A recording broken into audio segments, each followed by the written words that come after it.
Big C. And your co-host John C, aka The Natural, bringing it to you live. Yes, we are. We're going to be talking about the SummerSlam results and how our predictions held off. Yes, sir. Obvious.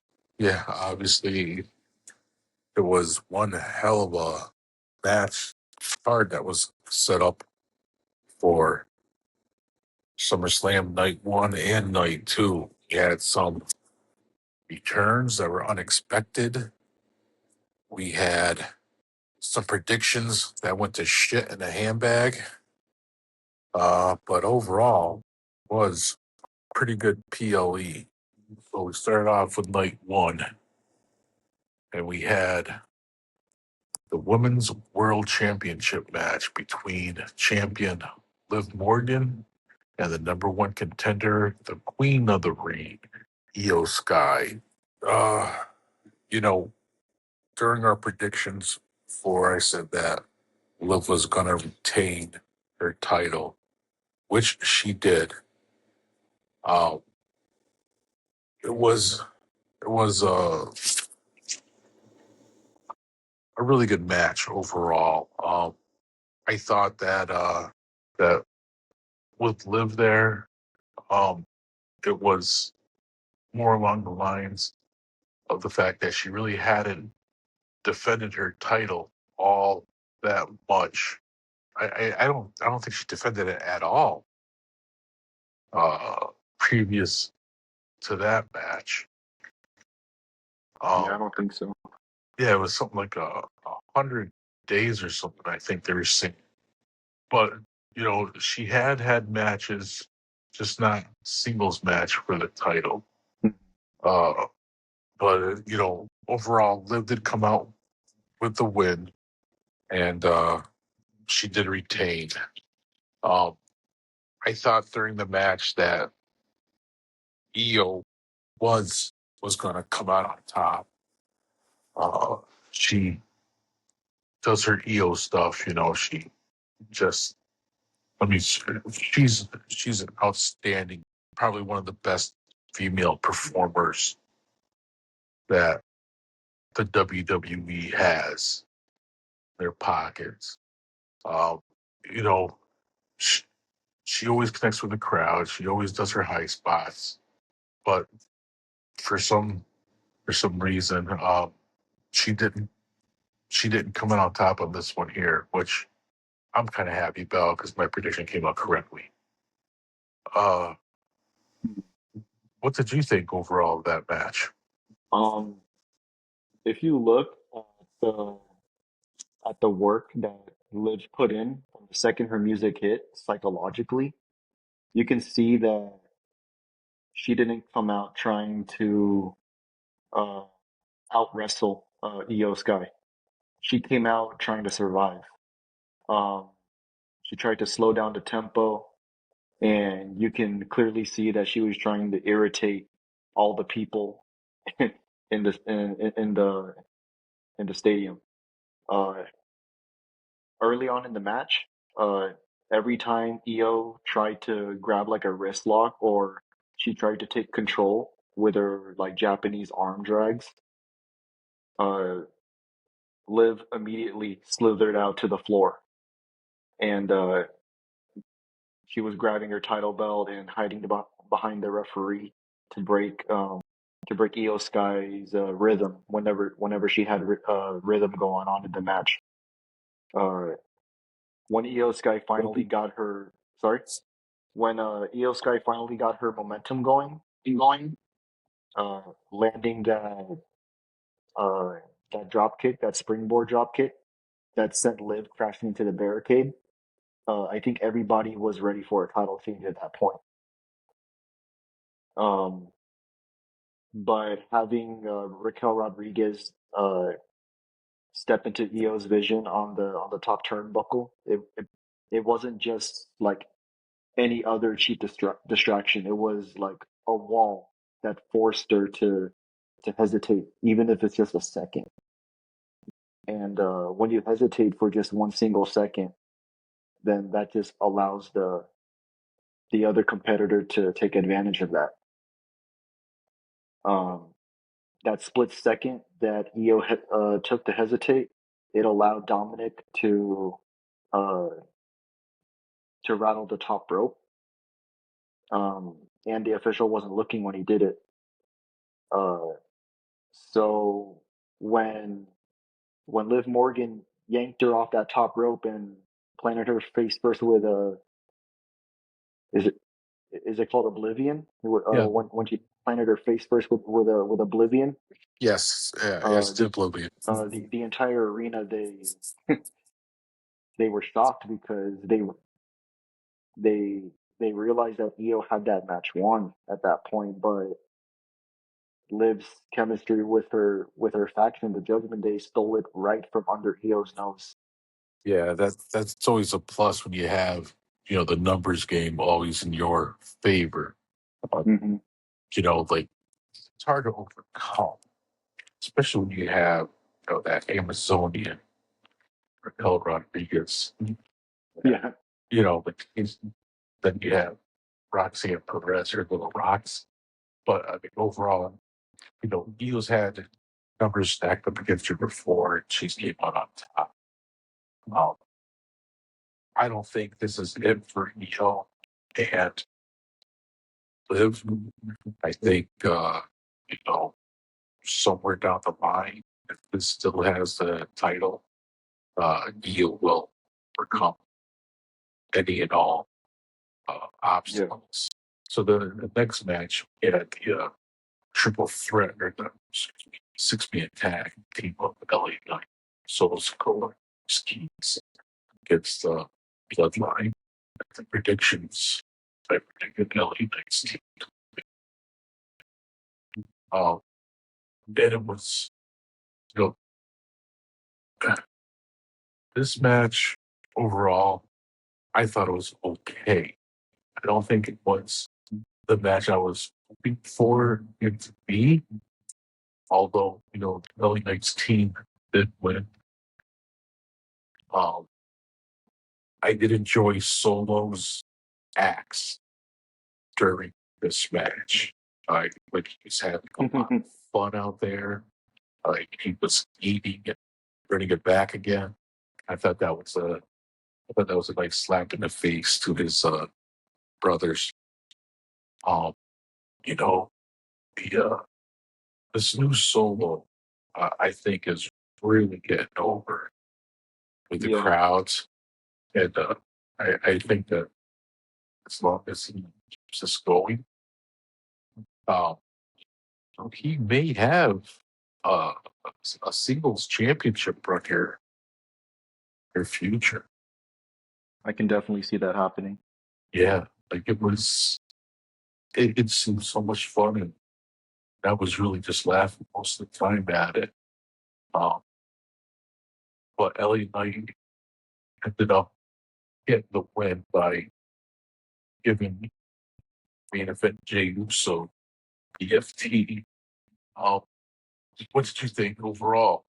That match was about 20 minutes. No, Yeah, it was right around there. that was 20 minutes of just pure tension, where every single man in the ring hated the guy standing next to him just as much as the guys across the ring. Yeah, Um, LA Knight, I think he was on fire like ever since the match started, throwing heavy right hands, throwing his clotheslines, driving Jacob Fatu into the announce table.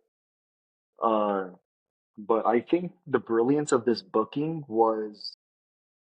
um, was when Solo didn't tag in often.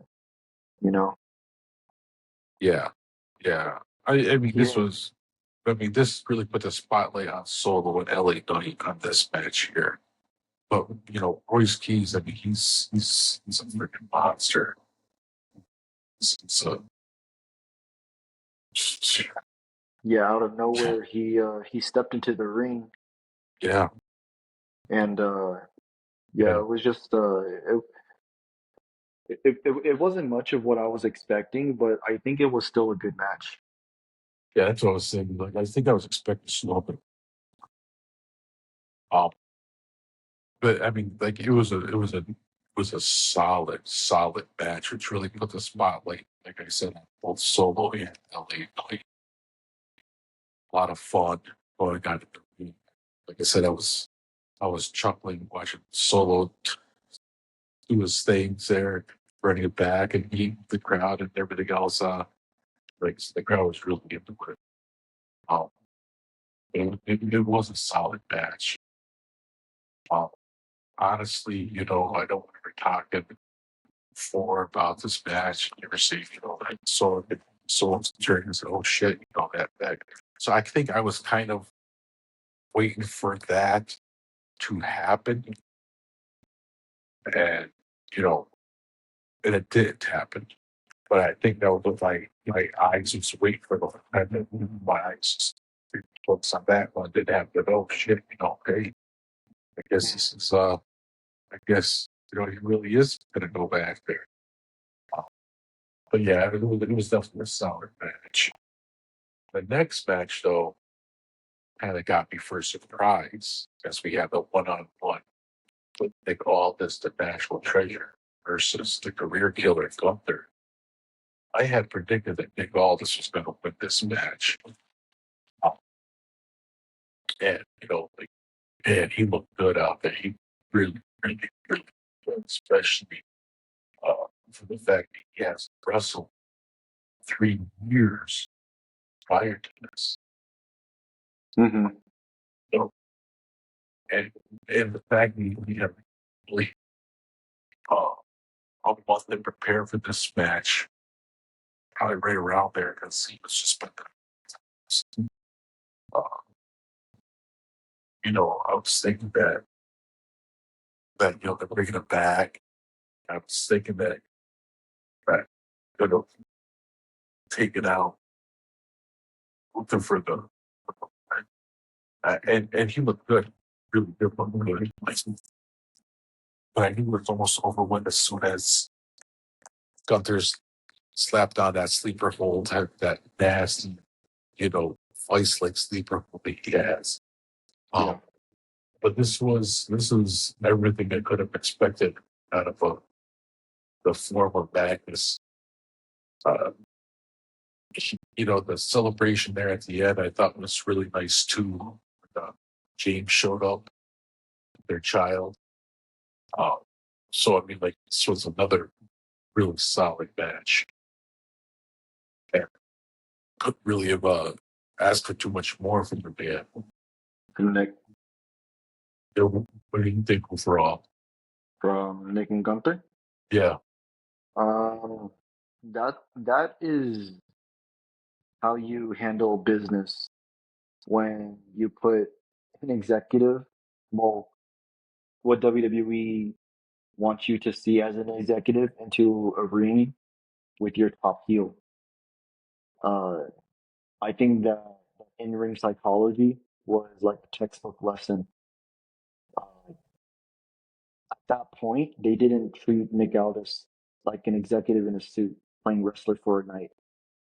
They presented him as a former NWA World Heavyweight Champion who can still go toe to toe with whoever is best in the world at 10.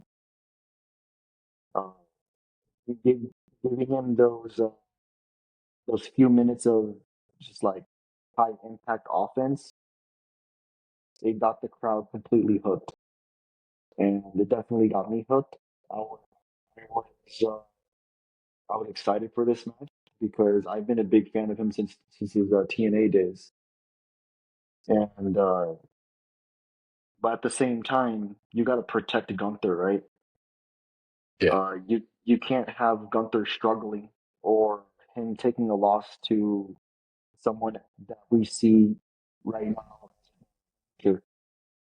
Once Gunther turned up the violence and he just popped Nick Aldis's chest, he he basically showed us why he's still protected and the most protected uh, cold-blooded person on television right now.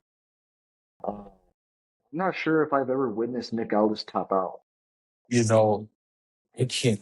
I know we don't ever have to go in NWA, and and I don't remember ever having TNA at all. To be There, honest with you. I don't know if it was him or if it was that I forgot who they called him, but in WWE he was Jackson Riker. Um, it was either one of them. They were undefeated for a while in TNA. That's how I remember him as.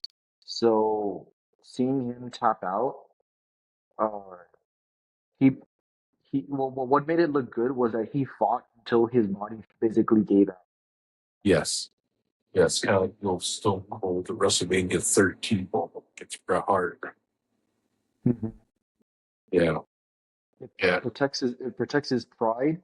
It keeps his authority intact as a GM, and also makes Gunther still look like an absolute monster. I Oh, think that that's how you build heat, and that's how you protect your talent at the same time, and that's also how you deliver.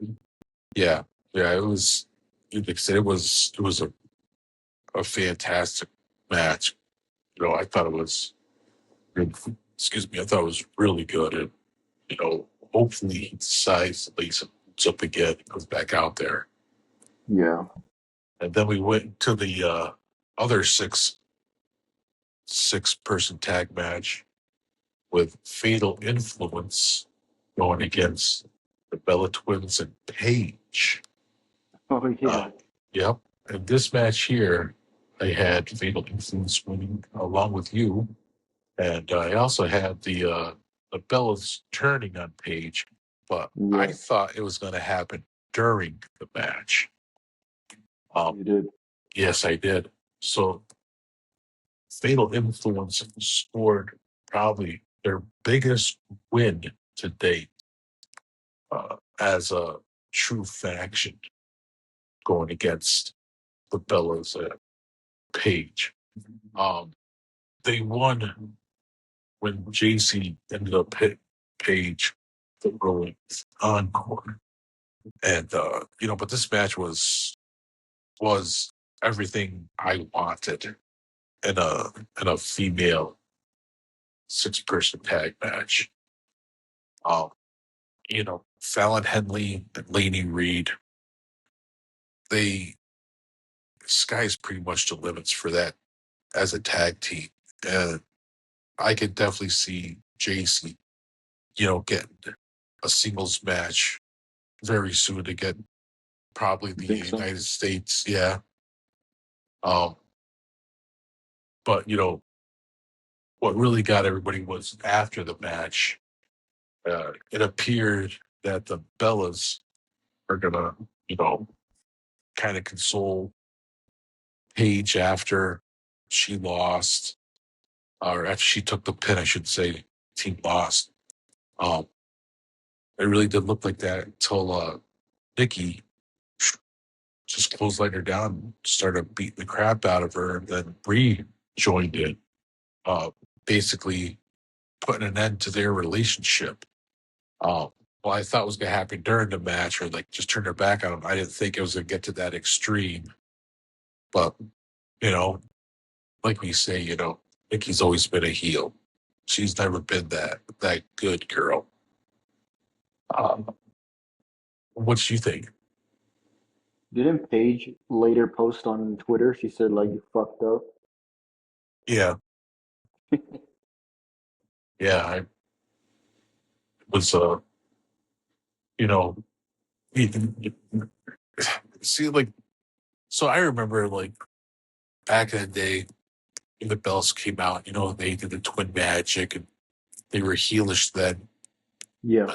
And then I also remember when Nikki turned on Brie. Mm-hmm. So like to see Nikki be a you know a face at all, it just wasn't. It just didn't Didn't seem right to me. Yeah, it didn't feel It- right. yeah, I just knew that something was going to happen. I didn't know if it was going to be both or if it was just going to be Nikki, but something just didn't seem right.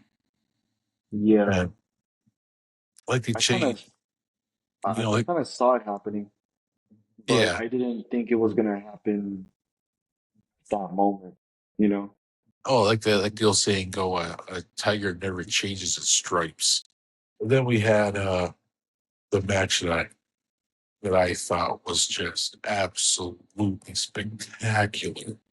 The WWE Championship match between CM Punk against Cody Rhodes, the best in the world, and for his age, he is the best in the world.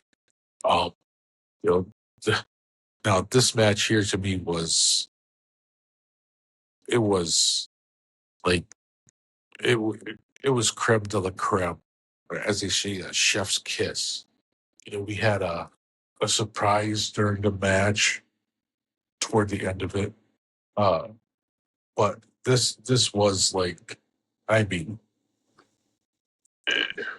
you know, it really seemed like between Punk and Cody that with all the build up that was happening toward this match, that it all did come to an end here. Like there was no holding back, there was no pulled punches. Mm. Uh, CM Punk came out there and did his thing. Cody took everything that Punk had, and there was the moment there where I thought that, oh crap, CM Punk is going to lose his title, especially when he was outside of the ring on the floor there, and Cody was in the ring. Um, and then like out of nowhere, Randy Orton made his return. Referee was down too, right? Yeah, ref was down. Randy came in, and I mean it was literally like the RKO out of nowhere. Like he just ran in, popped him, gave a smirk to the camera, and then was gone again. Yeah. Um, like like we haven't seen Randy since WrestleMania, so like I was shocked by that. I didn't think Randy would be back. I wasn't sure what was going to happen with Randy. I know a lot of people were asking, what's going to happen between Randy Orton? Why isn't anybody talking about Randy Orton? Well, Randy Orton showed up, RKO'd Cody. Punk comes back into the ring, has no idea what happened, um, delivers the old GTS, and then secures the victory. So, what are your thoughts on that match?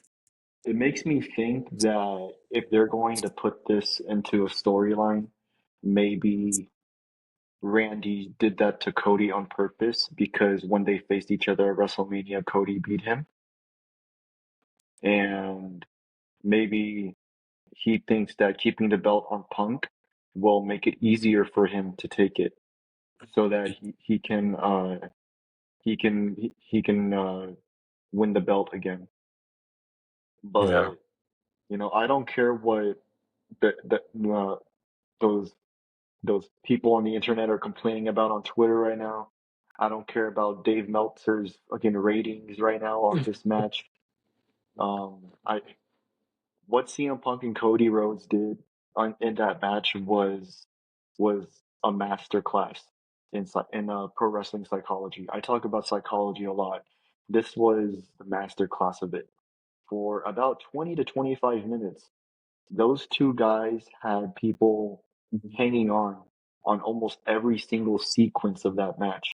They didn't rely on 20 spam moves. They didn't rely on, flipping off the top rope into a crowd of like, 10 or 20 guys waiting to catch them. They they built a story, old school main event storytelling. Punk playing, his tactical veteran who's protecting his mountain.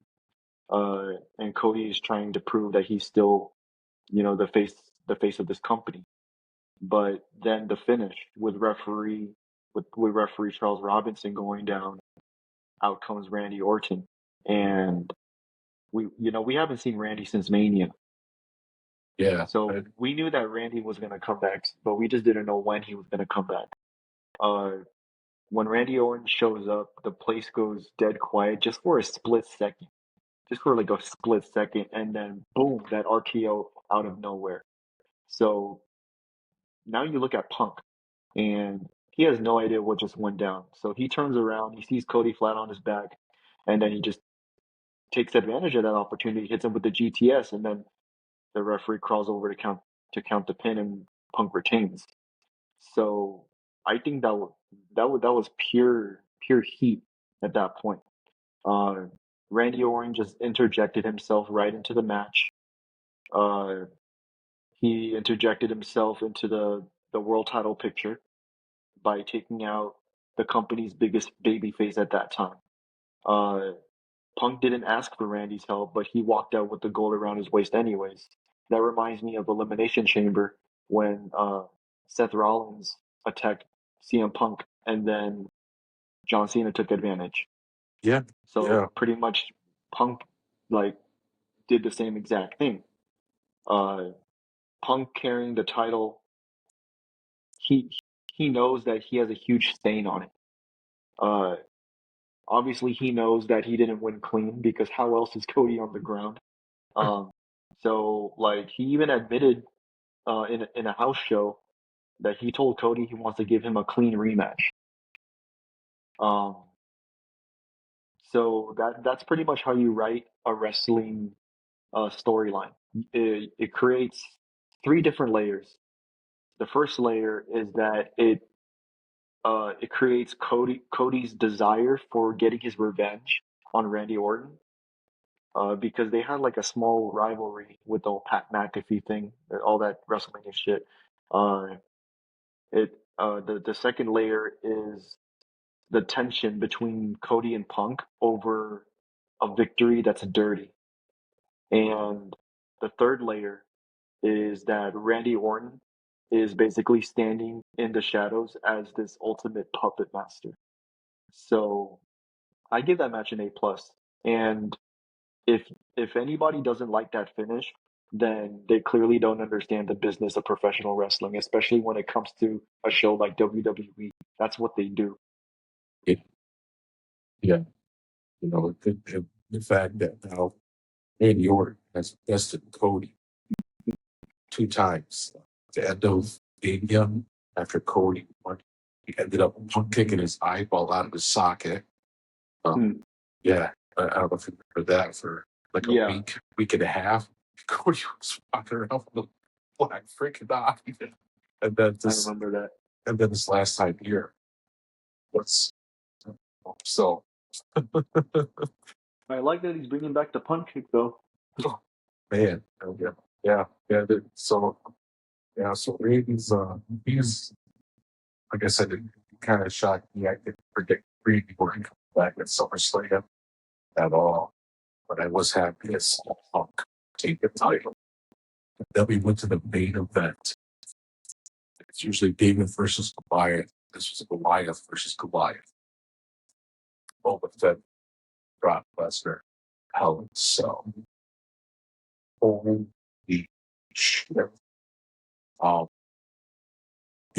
people were thinking that there wasn't, blood in this match. I thought this match was everything possible. I mean, you have, the Lord and the Beast, block side of interference, see, let's just see who is going the actual key. You know, honestly, I thought that Brock was going to take this win. You thought Um, so? I predicted Oma, but the way this match was going, Brock Lesnar was just beating the crap out of Oma. Yeah. When he pulled out the the bat and exposed the wood, I said, no shit. Hmm. When he picked up Oma and flipped him over to deliver that tombstone onto that wood, I said, this is it. I said, oh, shit, Brock is going to win. So, like, who the hell, what kind of person first off, that padding on that ring isn't all too much. Obviously, we all just seen it live. There's probably maybe 2 inches of padding there, and then it's all wood. And when he delivered that tombstone, may I say, just as good as Undertaker would have back in the day. I said, there's no way he was getting up over this. And, like Brock coming out there, you know, Brock Lesnar usually doesn't wear elbow pads. He had elbow pads for this match. Yeah. And to hit a tombstone without any kind of knee pads on the wood, like, I- I've worked with wood before, and let me tell you, being on wood does not feel good. So to have an extra 300 pounds coming down as you're laying a tombstone on knees that are 48 years old on wood, holy crap. Yeah. But Oba ends up kicking out, and then he picks him up for that fall from grace. I'm thinking, no shades, no way in hell he's going to put him on the wood there. I thought for sure if he would have done that, they would have gone through the wood. But Oba ends up securing the victory, pinning the beast, cementing himself as the next big thing. And Brock left the ring, came back. I said, no way, he's going to come back and just start throttling him. But no, he came back and he cut a very quick, passionate promo declaring Boba Fett to be the future. I mean, this is coming from quite possibly the greatest combat athlete in history to come inside there and say, officially the torch has now been passed, holding his hand up and leaving Oba to soak in everything that he has earned. Like, I don't, what did he get? Like 4 F5s, I want to say it was, and a tombstone, and then coming back and getting that fall from grace. Once you're the whip, I feel like, it, if they are able to keep this over, just showing how dominant he is. My only question is what's next for Oba now? But we'll get to that after we hear your thoughts on the match. If anyone is questioning why WWE put Oba Femi in the ring with Brock Lesnar 3 separate times this year, you just got your answer. You know what we witnessed inside Hell in a Cell was like a blueprint of how you create a main event superstar for the next decade.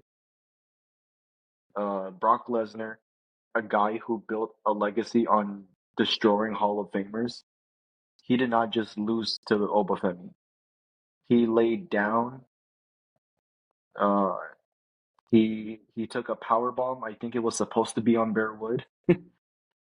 uh, and he basically handed the keys to Oba to the entire kingdom. If you look at how Obafemi was built during through this feud, he beat Brock at WrestleMania. He took a brutal loss in Italy to build the stakes, and then he came into Hell in a Cell, survived a tombstone on those exposed boards, and he still pinned the Beast clean in the middle of the ring.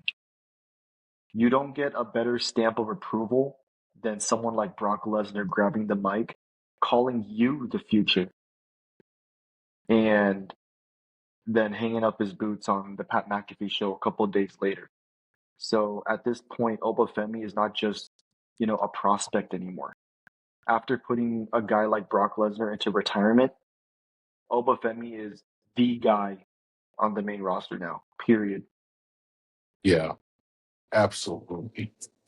100%. I mean, it was, like I said, that's how you end a SummerSlam, like Yeah, one. But what do you think? 100%. But what do you think is going to be next now for Obafemi? Um, you know, do you see him going after Roman Reigns for that title, like at Mania or Royal Rumble? If Roman's still champ, he's going to go for that title. Um, Whether he stays on Raw or he goes to SmackDown, he basically has cemented himself as a threat to whoever is holding the belt. So he can enter any storyline not as a challenger looking for an upset, but as this dominant force, expecting to just rule the whole roster. Um, you can see, I mean, I can see Obafemi going against Gunther or maybe Braun Breaker. Uh, a showdown with Gunther, I think it would be, a collision of just pure brutality and dominance because you got two dominant men. Uh, Maybe I can see Obafemi and Gunther at like Survivor Series or WrestleMania, or I can maybe see Braun Breaker. Uh, a feud between those two, I think it would deliver like explosive main event matches just because of how big they both are at the moment.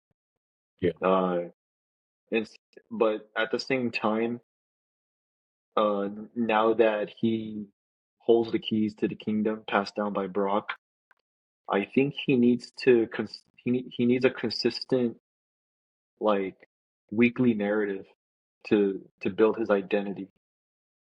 Maybe like instead of just hunting targets, maybe the storyline can like pivot to other stars trying to prove themselves, and then they do that by going against him. Uh, Maybe with Brock stepping aside, we can see Paul Heyman aligning with him to ensure that Obafemi, the next big thing, remains under expert guidance. Now, my question is this, though. We all know Paul has been a heel since his ECW days. Paul the Dangerous. Do you think aligning would turn Oba heel? Um, it's a good question, actually. I think it wouldn't necessarily turn him into a heel, but I think it will give him this role as like a final boss heel, like a dominant final boss heel, you know? Um, Whenever Paul Heyman manages like a powerhouse, whether it's like Brock Lesnar or Roman Reigns, uh, if you notice like the similarities they both have, it's most likely cheap heel tactics like interference or low blows or running away. Heyman handles the talking and builds the hype, while the wrestler acts like the destruction machine. So I think, well, I mean, even when Brock Lesnar was a heel under Paul Heyman, he was respected because he dominated every match that he had purely through power. And I think Obafemi fits that exact mold. So Yeah. I think if he aligns with Paul Heyman, I think he stays a powerhouse who earns fans' respect, even even if he's a heel destroying baby faces or if he's a baby face himself. Um, Honestly, I can see Obo turning heel. I just don't know if him turning heel right now would be a perfect time. Maybe we will see like if this did happen, then it would have to be maybe on another PLE, and then it would be a complete shocker. Oh, yeah, I But think that. I definitely can see Oba being a face still, even with Paul Heyman's alliance with him. Yeah. Uh, even if fans boo Paul Heyman's promos, the fans are still gonna treat Oba as this main event force rather than just a villain. And I think it's gonna allow Oba to transition into this final boss character who uh who operates above above the traditional dynamics that WWE has. And like as he commands the ring and then Heyman commands the mic. Well, I mean, that's a pretty good mouthpiece to have. All he definitely knows how to talk. Yeah, exactly. At the end of the Yeah, day, it's gonna keep the crowd respecting him as this main event attraction. yeah, yeah. That's the way we finish off night one of SummerSlam. Then we go into night two.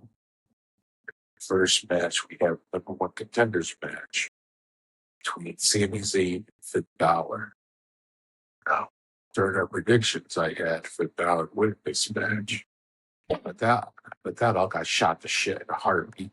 Nick Aldis, the returning GM of SmackDown, came in and announced that Gunther was added to the match. And I said, oh, okay, not a big deal. Add Gunther in. You know, Finn Balor could still pull off this win. And then I got a real kick in the dick when he announced a returning Kevin Owens, who we haven't seen, a year and a half, show up. And the pop was,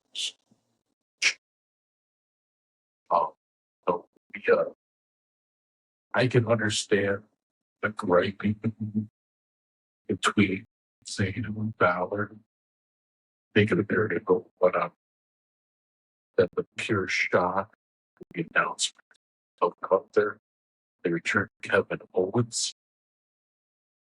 Um, you know, so it was great to see Kevin back, especially the he got the spinal fusion surgery. I didn't think he was ever going to return. Yeah, it's a pretty significant surgery to have, and the fact that her job requires you throwing around, like laying on certain areas consistently. Um, but he looked really, really, really good. And Yeah. his finisher being the stunner, basically laying on your arse, the full body weight. I don't know how long it's gonna last. With the spinal fusion. Um, I wonder if he's gonna revert back to his old finisher, the pop up and power pop, but he's still there. But Yeah. But anyways, I would prefer that other than the stunner, to be honest. I think that'd probably be a less impactful move. Um, to try to let your career go on a little bit longer, hopefully. But he comes back and he ends up giving the stunner to Sami Zayn to win this now fatal four-way to earn a shot at the WWE Championship, which is going to be CM Punk. And these two, since back in the indie days, really had a disdain for each other, especially back in ROH when Kevin Owens was Kevin Steen. And if you haven't seen any of those matches, you should check it out on YouTube. But Kevin Owens comes back, secures the victory, stunning Sami Zayn, earning the number one contender shot. Hmm. What are your thoughts on that match? If you are a fan of professional wrestling and if you care about the emotional storytelling that it gives and you care about like the pop from the crowd, then it's it's pretty much what we saw kick off night two. Uh, I saw online that people were saying, oh, the match was too short. It was only 8 to 9 minutes. It felt like a TV match. those people they missed the entire point of what made that opening segment brilliant. Uh, you look at how Nick Aldis constructed this whole entire thing before the match started. You advertise Finn Balor versus Sami Zayn on paper. Great singles match on paper. But then Nick Aldis, he walks out and throws Gunther into the mix. And the crowd is already buzzing because obviously Gunther brings out that main event credibility. But then there's that secondary pause. And then the arena holds its breath. And the next It, thing you know, Kevin Owens' music hits. So that pop for KO's return after being out with that injury, that is why they do what they do in that business. When when you saw when we saw Kevin Owens and Sami Zayn stand in that middle of the ring and hug before they started throwing punches, uh, I felt that in my chest. You can't yeah, fake that kind of, organic heat and emotion that you feel whenever something like that happens. They've been friends for a really long time, since before WWE. They've had feuds, countless feuds in WWE going back from NXT. Um, but once the bell rang, it was a full sprint. 8 to 9 minutes, it doesn't matter. It was because the match was a full sprint. Uh, I saw that Gunther and Finn Balor immediately went after Kevin Owens' neck, and you have a guy coming off a neck injury, then you're gonna have guys like them test that out immediately. Uh, it wasn't just a bunch of different matches. I mean, a bunch of different moves. You can see in every move that they did, it meant something. Uh, Gunther's sleeper, Balor's coup de grace, um, Kevin Owens dropping stunners left and right. Uh, Sami Zayn turning one stunner into a blue thunder bomb. It was literally nonstop action. But you look at the finish. Uh, the finish, like where does that leave everybody after the match? Uh, so first Kevin Owens, he comes back looking like a superstar, like as if he never left. Uh, and he immediately landed himself a title shot. Uh, Sami Zayn is left holding the bag. He was the one pinned by his best friend. And Sami Zayn, like he was excited for this one-on-one. So I think that's how you start a slow burn rivalry in right in between a brotherhood. And on on the other hand, Finn Balor gets screwed out of a clean one-on-one chance. yeah. So that also gives him a massive chip on his shoulder, moving into the next few months. Did I want more than did I want like 5 more minutes at least in the match? Sure. I'm pretty sure most of us do. But as an angle to blow the roof off the stadium and kick off night two with all that energy, I think that match was also A plus. That it doesn't matter how long that match was. Of course, I'd Yeah, want it longer, but I think it was main event storytelling, and they definitely told a story on that. 100%. And the story does go back to NXT time. But Sammy won his first championship down there. Kevin Owens came out and congratulated him, then gave the pop-up power bomb right on their ring apron. So, it Right. was, yeah, it was definitely, like I said, shocking to say the least. See KO come back.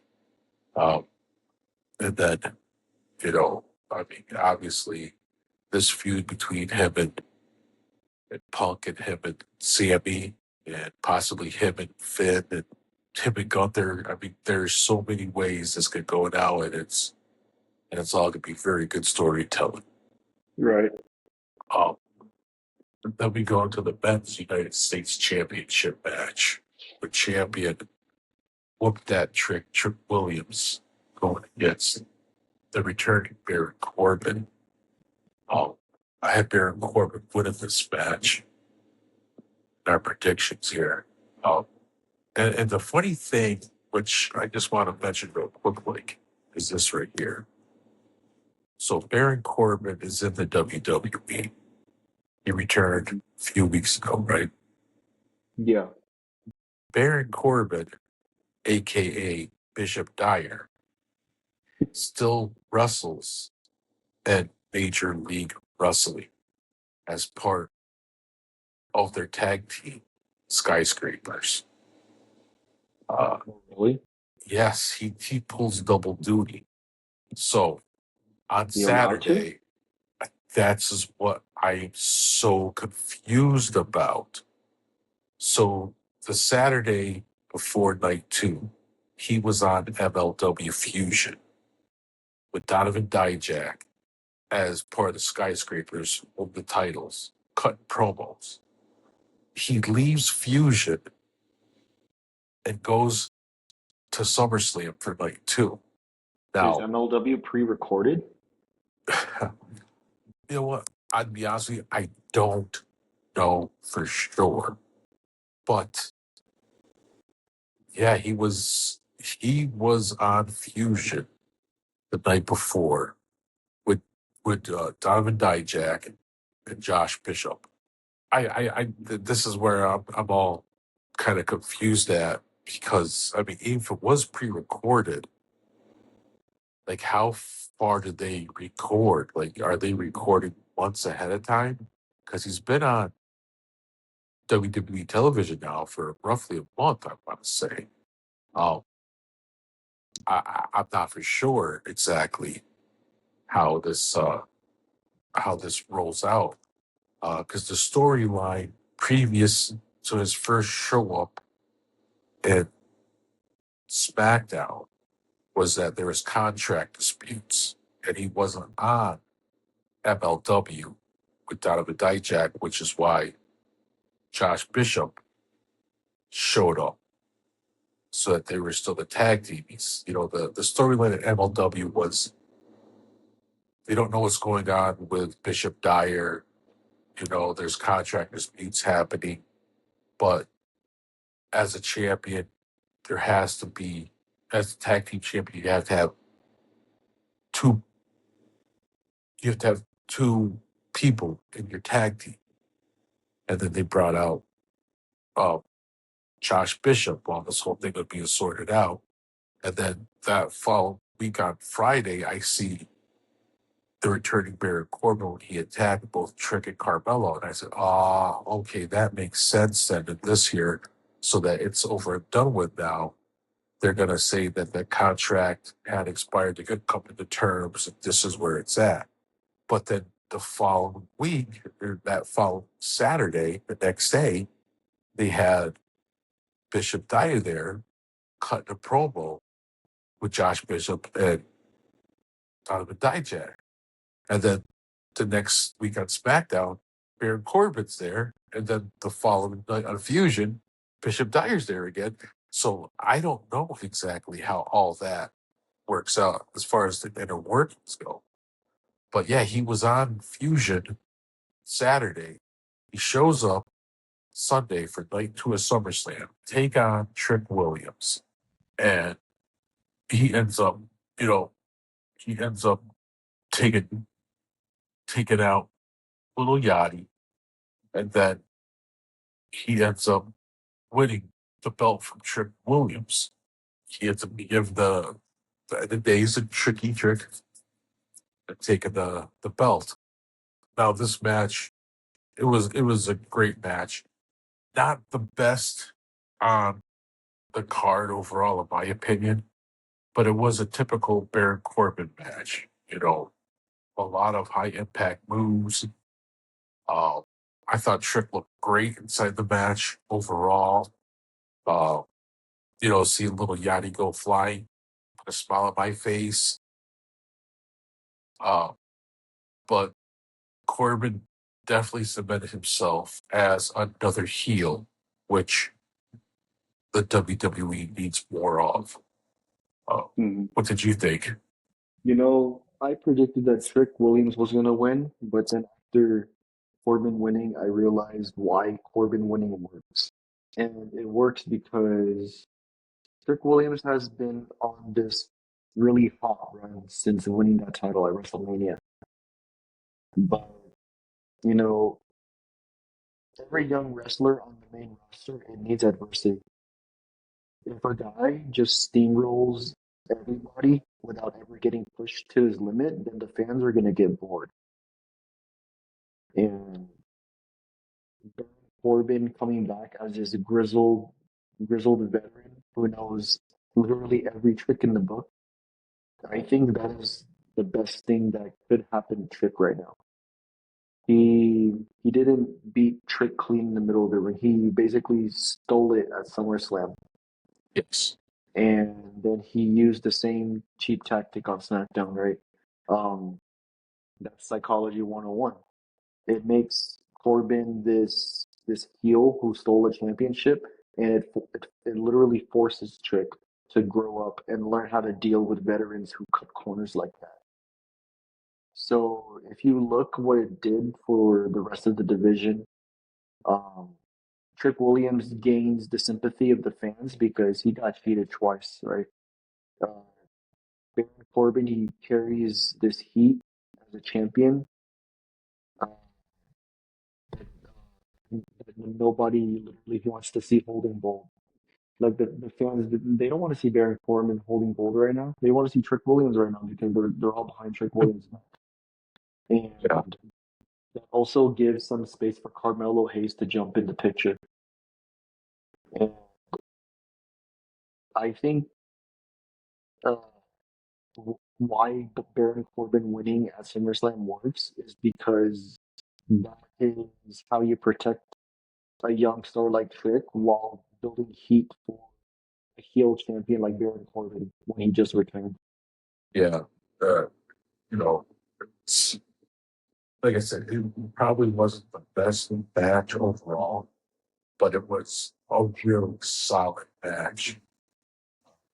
Cracking trick U.S. title belt, or he's checking, or the refs checking up, or the guy, like you said, it's a veteran tactic here to, always be steps ahead. See what's going on. Baron Corbin does what Baron Corbin does best. Yeah, 100%. Hopefully this run here, WWE, a little bit more successful than its last one. While he played all gimmicks perfect that was handed to him, from Happy Corbin to Loser Corbin to, being uh, Madcap Boss there, joking around. I want to see that Wolf NXT Corbin where he was just a monster before he went to the main roster the first time. And, had everything thrown at him, played it all fantastic. I Hmm. think the heel Corbin run NXT was probably the highlight of its WWE. Yeah, at this So, point. yeah, at this point, exactly. So hopefully they keep it going on this ride where, he doesn't have all that weird shit again and just stick with what works. Um, then we had the 5 lead ladder match for the inter WWE Championship. Chelsea, Charlotte Flair, Jade Hart, United States Champion, different strand, Lash Legend.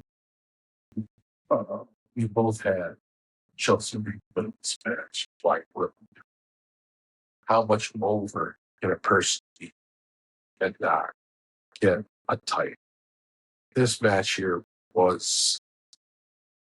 was awesome. It truly was. Like, you know, like when you look at it at paper, the competitors in this match, you have Jade Cargill, I mean, Chisel from Stone. You have Charlotte Flair, the greatest women's champion in WWE history. You have Tiffany Stratton, former champion, current United States champion. I mean, she does stuff that it's just unbelievable gymnastics background. Then you have this huge powerhouse, Lash Legend, um, former WWE tag champ. You have Chelsea Green, the comedic aspect, shit that she does the best. And, the action is there all the way through. Tiff and Chelsea teaming up to take out Legend, uh, Charlotte Flair going after Jade Cargill. During the match, you had the baddies show up, each and prefab. It looked like Chelsea was going to win earlier in the match, but everybody was laying down after she took out Tiffany Stratton. All competitors on the floor. Chelsea goes to ascend the ladder. Then that's when Peach and the BFAB come in and lay it on her. She's stuck in the rugs, knocked out. Say, oh no, she is a good. And that's where my thought was. I said, oh shit, I lost another one. Um, but she ends up playing possum, climbing the ladder, grabbing the title. And that picture is going to be like stuck in my head because it was so reminiscent to WrestleMania 32 when Zack Ryder climbed the ladder to get the IC championship. So, like, it was, of course, I have to always give some sort of back. I go to Zack Ryder credit for him kind of take me to. But, and even when I'm not there, you got my back. So I appreciate that. But, they showed some after match footage. And how beloved is Chelsea Green to where her competitors in the match were cheering for her on the entrance ramp. She's up there on the ladder by herself. And the footage showed Charlotte Flair, Lash Legend, Jade Cargill all clapping, and Tiffany Stratton giving her like, you are so beloved that everybody was roots. I don't know where this is going to go for Chelsea, to be honest. While I want to see her have a nice run, I really do. I hope that they don't do the same thing to her like they did with Zack Ryder when he won that belt. Well, yeah, he lost it the next night. Exactly. That's exactly what I mean. Yeah. Now when Zack Ryder won, that was during the huge Ryder revolution. Well, Ryder. And, I still vividly remember that. While I wasn't a huge Zack Ryder fan during that time, I still remember how the crowd was so behind him. Chelsea's had this crowd now for, I want to go like a year and a half. Ryder movement was a few months. This is like literally a year and a half. Well, what was the year? No, it had to be 4. So she was the inaugural United States Women's Champ, but that happened in 2024, December of 24. That she won that. So like, you're going for literally a year and a half, or probably closer to 2 years of people behind Chelsea Green. Yeah. So the fans got what they wanted. Hopefully, like you said, that she's able to take this title for a while. But where does that put her at? You know, we'll get to that after we hear your thoughts on this match. You look at who was in that ring, right? Charlotte Flair, Jade, Tiffany, Black Legend. Uh, it looks like you got like monsters and athletes smashing each other, steel ladders and taking on the floor. Uh, what does Chelsea do? She plays the ultimate opportunist.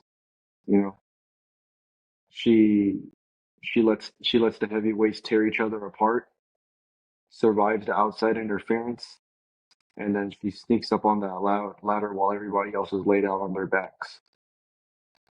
Um, you think about it, Chelsea has busted her ass for years in this business.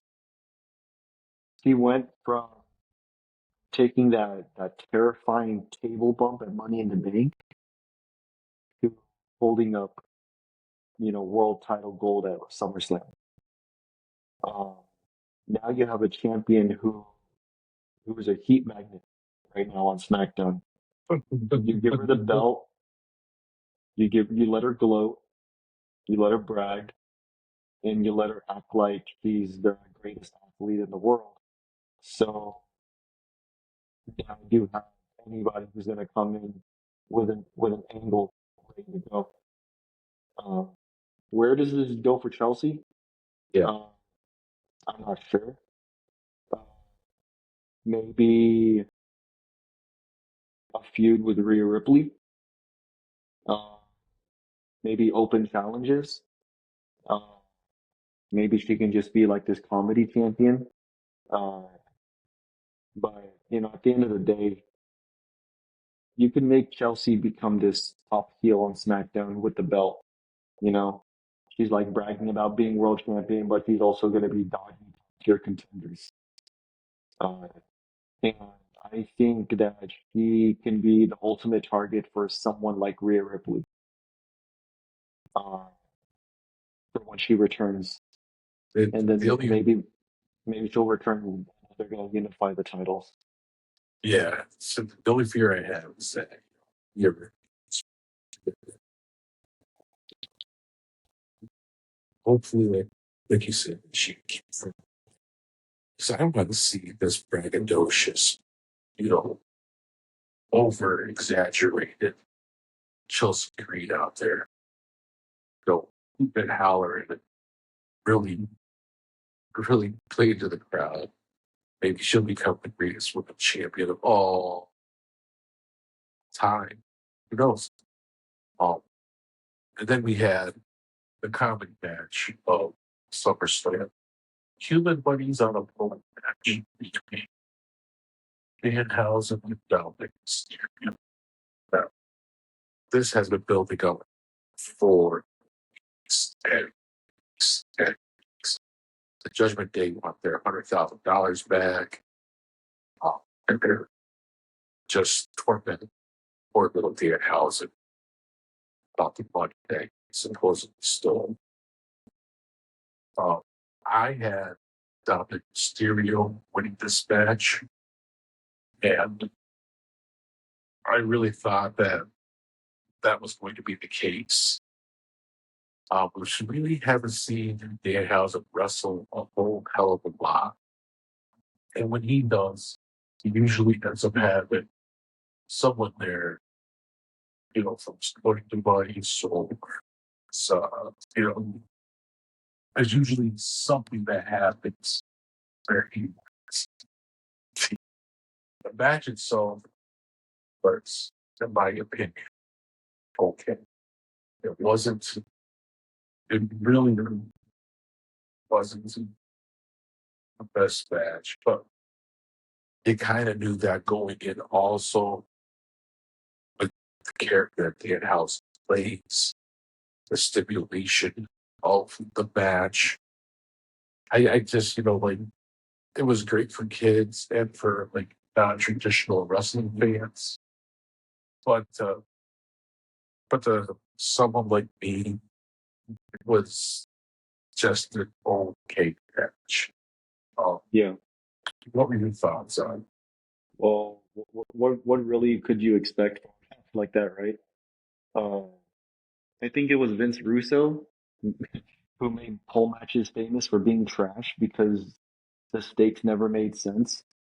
Um, like, like here, $100,000 in cash on the line, right? Uh, Dominic right now is the most hated heel in modern wrestling. Um, Danhausen is this comedy babyface who is a cult favorite, and he prints money on merch. You put them together, throw in JD, a swarm of mini Housens, a Joe Hendry guitar shot, uh, an explosion at the top of the turnbuckle. Uh, Everybody in that stadium was getting entertained. Uh, did it break any Dave Meltzer fucking rating scales? Obviously not. Uh, but did it give all the people in that stadium, a massive laugh and let the babyface walk away with the money? 100%. Uh, for comedy booking, I think it hit every single beat that it needed to hit. You know, you can't Yeah. just have every single storyline be so serious when you got kids watching. Yeah, but So you put that kind of match, and the kids are gonna get hooked. It's for the kids. So you got something for the kids, which is that match, and then you got the other matches who are for guys like us. I mean, it did work, especially after the match when he was throwing out the I don't know what you call it, dollar houses, I guess it would be, into the crowd there. It was, you know, like you said, it prints money, and it really does. It Hmm. prints money for the WWE. Um, the half houses, as my wife likes to call them, they were entertaining. And the entertaining fact, too, was the fact that comedian Brad Williams ended up donning the face paint for this match. I don't know if you knew that or not, but he was in the SummerSlam match as one of the mini houses. So that was something that I found to be quite unexpected. And well, he did not take a bump. He was out there running around. So that was another layer to this match. But then we go to the men's Intercontinental Championship when champion Penta put his title on against Chad Gable. I had Penta retaining this title uh, just due to the fact that I thought there was way too much time between when Chad Gable returned. To my shock, he just been found out he was the OG Americano. So I didn't think that because the time that has lapsed, that Gable strategy at all. But he did come up victorious. He did get, you know, respect from the fact that it happened in his hometown, there's no state. So I thought was fantastic. This match here Hmm. really was the type of the unsung hero of the night too. Penta had Gable in position for the Mexican Destroyer, but then Gable was able to put this lady once he got a jump decision that ankle lock, which was unbelievable. Definitely way overdue for a former Olympian to hold the singles title, the WWE. Uh, and you look at the progression of Chad Gable, you know, being a tag team champ with the Alpha Males, Jason Jordan, then Hmm. going to be Shorty G at that start, Alpha Academy, this at that donning the mask to become a Grande Americano. have those feuds AAA and then come back here. It's way too for Shaggy. I couldn't be happier for him. I think that with Gable and the way that it's going right now, that he could be the IC champ for quite some time. He's in phenomenal shape. He's definitely got the crowd behind him still, which I didn't think was going to be the case after the time that has gone between this match of Triple H till now. It's very excited for him. And I can't wait to see the future holds. Now, I know you had Gable winning this. I basically said there's nothing like that was going to happen. Well, of course. What did you think about the Penta Gable match? I like how they didn't need 20 minutes, They told a complete story in 11 minutes, I believe it was. And in those 11 minutes, it had 40,000 people on their feet. Um, you look at how Penta has been built over the last 5 months, 100 and something days as Intercontinental Champion, just beating everybody in his path. He went out there like a machine, uh, dropping Gable on that destroyer onto the apron. But Gable is not just a wrestler, right?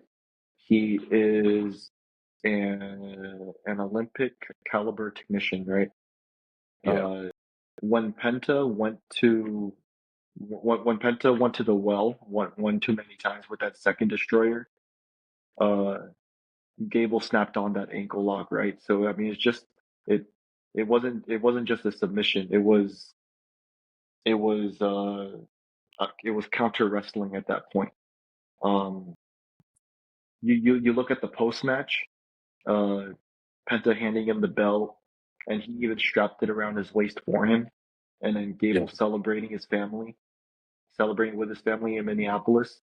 That is, I feel like something that WWE gave to us because they're not able to give that to us with Brock Lesnar. Um, and what that was a SummerSlam feel good moment from a hometown hero. You know, he spent years being the workhorse. He took literally, like you said, he took every character change. He took every loss, and he put over damn near everyone in the locker room. So to see him finally capture his first main roster singles title in front of his family and in front of his hometown crowd, I think that match was an A+ match. An A+ match, an A+ finish, having Penta tap out right after he locked it in and laid down on that ankle lock. Um, and I think I see good things coming for Gable from this point on. Yeah. Like I said, it was definitely the unsung hero too. Probably unsung hero entire SummerSlam altogether. It's an amazing match. Then we roll right into the main event of night 2. Champion Roman Reigns going against Seth Rollins. Non-stop power spots. I was just gonna say, wow. Wow. Now we all knew this was gonna be a fantastic match. But wow. What does this go for? Like 25 minutes, I think is what it went for. I think so. It felt like it. Yeah, it just seemed like it just kept on going and going and going. And I haven't seen Roman Reigns wrestle like that. God knows how long. We've seen marathon matches with Seth Rollins, but Roman usually, it's a quick, 10, 15-minute match. It's over with. It was 33 minutes. 33 minutes. Wow. Like like, have you ever seen Roman put on a 33-minute match? I don't think so. Never, right? Holy crap. This was everything in a bag of chips match. I mean, it was just absolutely amazing all the way through. I mean, it was pretty much nonstop since the bell rang until, the final spear hit. It was unbelievable. Like, you knew that they had disdain for each other. Let's go back to the Shield days when they got broken up by Seth. Seth cashing in. Seth stealing the lives. All of that. Oh, and I, honest to God, thought that toward the end of the match, we were going to see the old Roman tactics where the bloodline was going to come down and help him retake, or something was going to happen to where he was going to have to do some sort of heelish in order to retake. He had the opportunity, and he did not.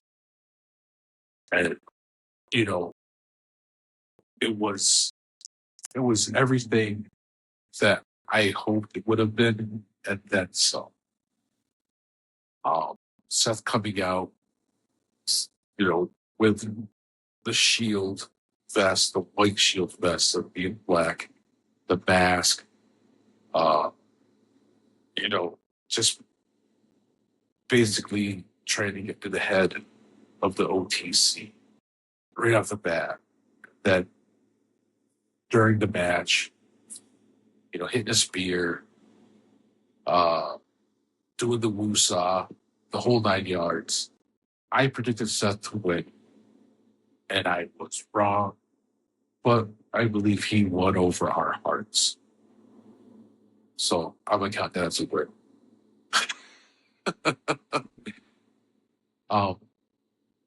It was a match. It was what was laid out on paper, and it delivered.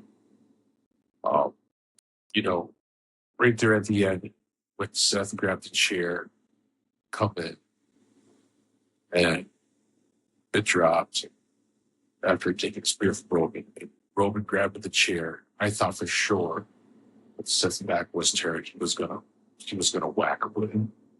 Get a little bit of that blood for the blood, eye for an eye theory happening. But it didn't happen, and to win cleanly, I think really cemented everything. That at the end, showing the respect to Seth Rollins. You know, I mean, what can you say? It was picture perfect. What's your thoughts? I try to talk about storytelling every single time we get on here, right? Yeah. You don't just put moves together. You build callbacks. You build um, emotional investment. That's what gets the fans hooked. The storytelling behind the whole thing.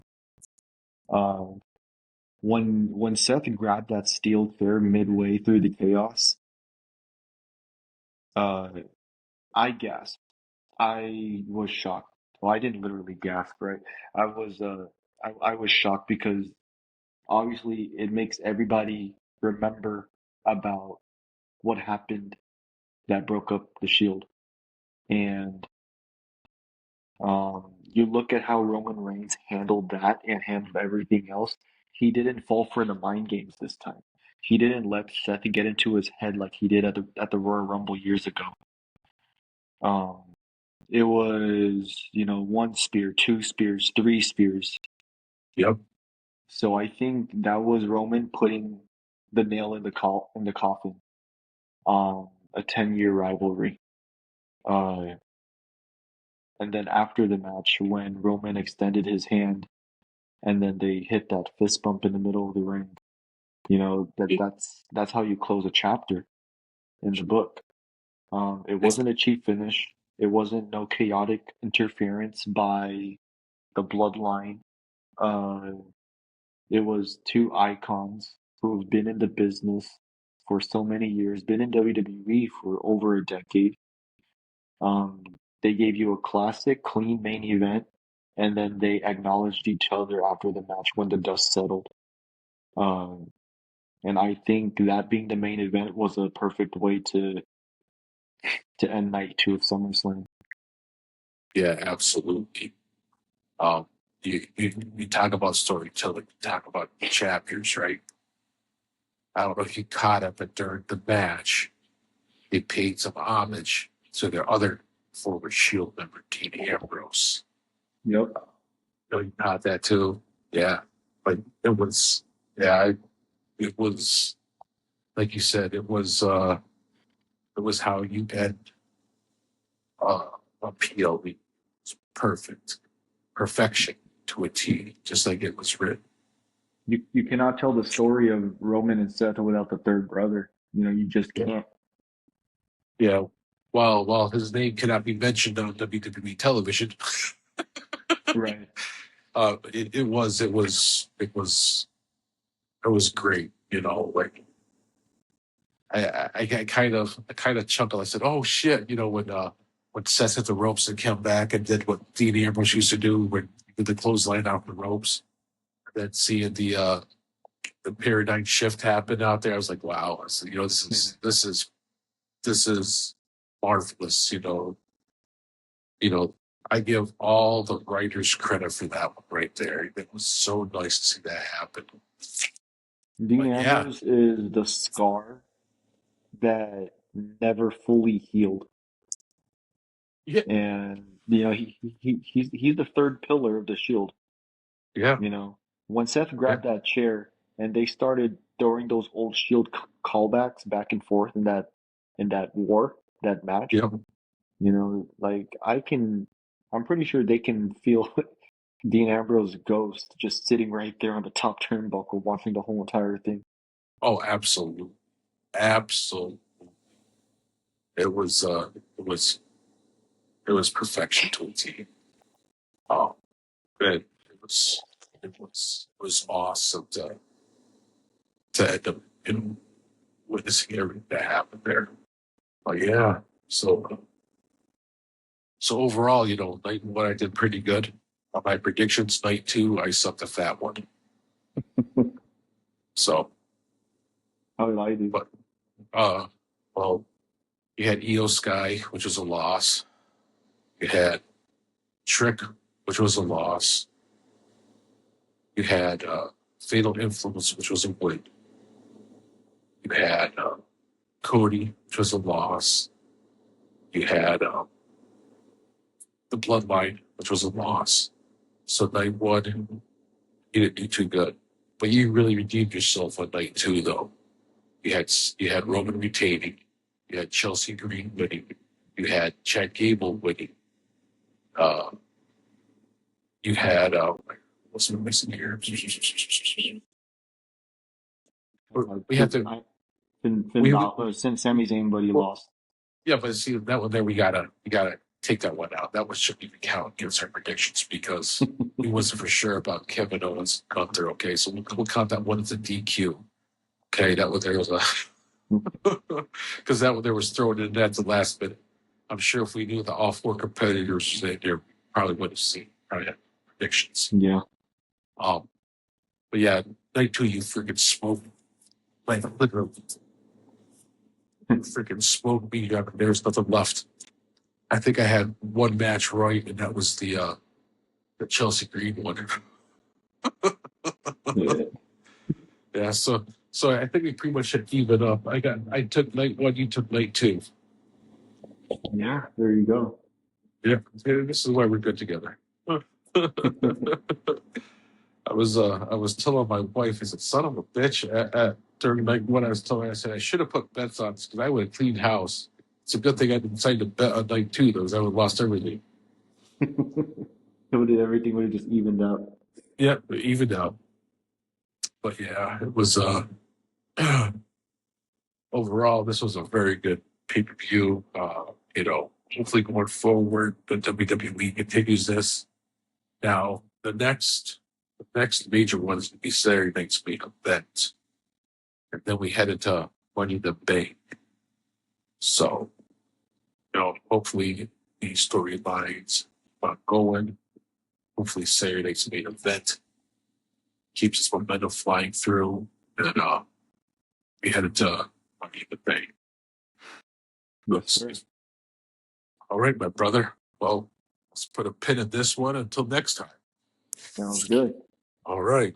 This is Chris Canfield, a.k.a. Big C, with a Wrestling Gaming Podcast. And your other host, Natural, John C.